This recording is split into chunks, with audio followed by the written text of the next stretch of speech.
En este vídeo os voy a hablar de la retención aguda de orina y la retención crónica de orina. Voy a explicar las patologías en general y luego nos centraremos en el diagnóstico y tratamiento. La retención aguda de orina, tal y como su nombre indica, es la incapacidad de orinar voluntariamente. Es la urgencia urológica hospitalaria más frecuente y sucede normalmente durante la sexta década. Es más frecuente en hombres que en mujeres. La retención aguda de orina y la retención crónica de orina pueden estar causadas por distintas situaciones o patologías, como por ejemplo lesiones medulares, estenosis uretral, entre otras.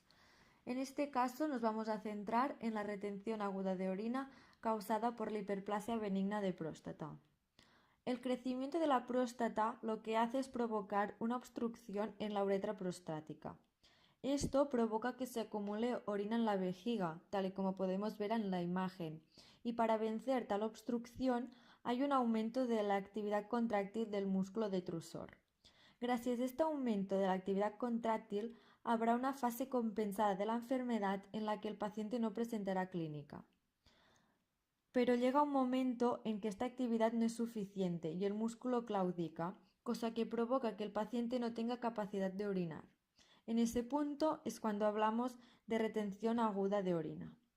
Esta situación además puede cronificarse debido a que cada vez el residuo posmiccional es mayor y es cuando hablamos de retención crónica de orina, que voy a explicar más adelante. Los síntomas de la RAO son dolor en hipogastrio, que suele ser intenso y constante, clínica vegetativa, como náuseas, vómitos, agitación, inquietud, sudoración e hilio paralítico, no micción, globo vesical y en caso de que nuestro paciente tuviera fiebre, dolor perineal o dolor lumbar, podríamos pensar que la RAO es de origen infeccioso. En cuanto al diagnóstico, tiene tres pilares fundamentales, que son la anamnesis, la exploración física y las exploraciones complementarias. En primer lugar, realizaríamos la anamnesis al paciente para saber posibles causas y desencadenantes. En cuanto a la exploración física, realizaríamos palpación y percusión abdominal, descartaríamos masas abdominales, haríamos un examen del pene para descartar fimosis, parafimosis o estenosis uretral.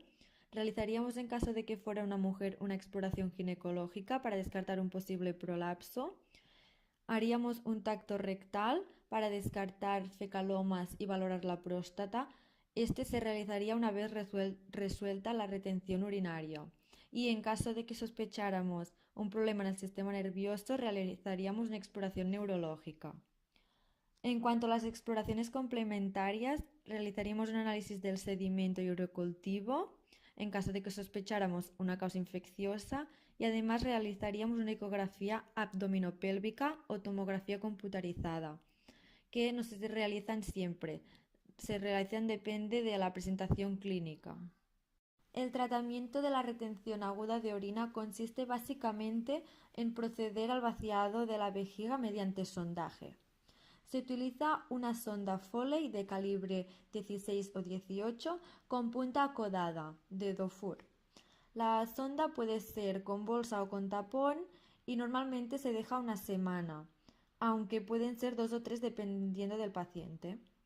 En caso de que el paciente no tomara tratamiento, le vamos a iniciar con alfa bloqueantes, la tamsulosina. Y si el paciente ya los tomaba, añadiremos a estos un inhibidor de 5-alfa reductasa, como por ejemplo la finasterida.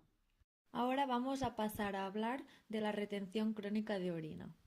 Tal y como se ha comentado anteriormente, la retención crónica de orina ocurre debido a un aumento progresivo del residuo miccional. Esto acabará ocasionando una ureterohidronefrosis bilateral y también una insuficiencia renal crónica.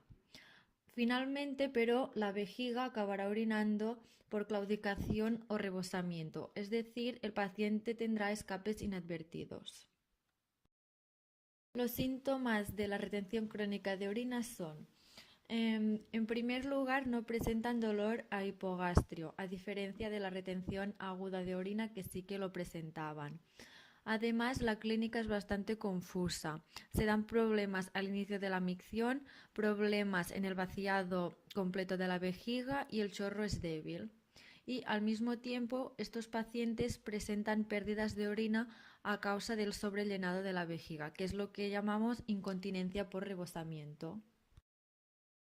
Para realizar el diagnóstico de la retención crónica de orina, lo primero que vamos a realizar es una anamnesis completa de nuestro paciente y en este momento seguramente ya nos comentará que padece de hiperplasia benigna de próstata.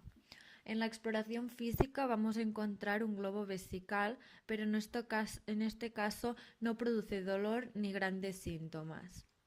Y como exploración complementaria podremos realizar una ecografía en la que veremos ectasia renal bilateral y ureterohidronefrosis, es decir, veremos una dilatación de los uréteres y riñones. En la imagen de la diapositiva podemos ver hidronefrosis.